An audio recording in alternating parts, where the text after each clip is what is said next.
How to fix Messenger security error on Android easily. Hey everyone, welcome back to the channel. In today's video, I'll show you how to fix Messenger security error on Android easily. So now without further ado, let's get started.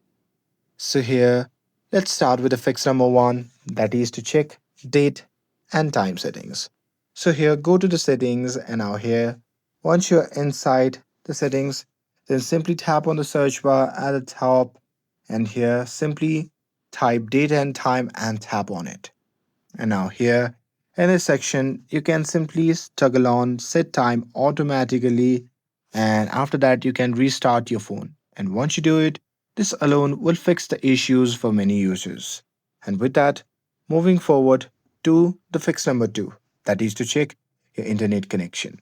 So here, make sure that you have stable internet connection or you can try switching between Wi-Fi and mobile data to check your internet connection and here avoid slow and public Wi-Fi because messenger security checks fail on unstable networks.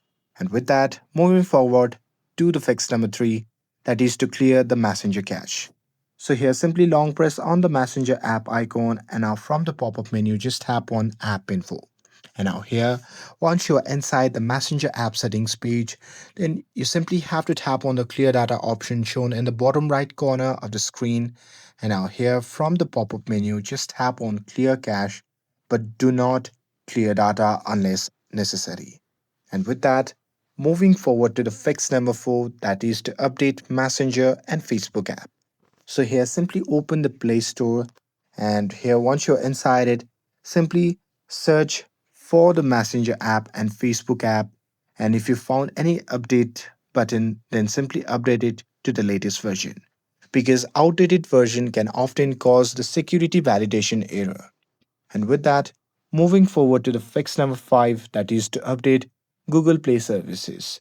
So here, simply open the Play Store again. And now here, once you're inside it, simply search for the Google Play services. And once you have found it, simply update it to the latest version because it is required for secure login and verification. And with that, moving forward to the fix number six, that is to disable the VPN. So here, if you have enabled any VPN on your phone, then simply turn it off because this can block the Messenger security connection. And with that, moving forward to the fix number seven, that is to reinstall the Messenger. So after trying all these fixes, if it still isn't working for you, then what you can do is simply uninstall the Messenger and reinstall it again from the Play Store and log in again. And that's it. With this, if you found this video helpful, then don't forget to like, share, and subscribe to get updated for more videos. Thanks for watching, and I'll see you in the next video.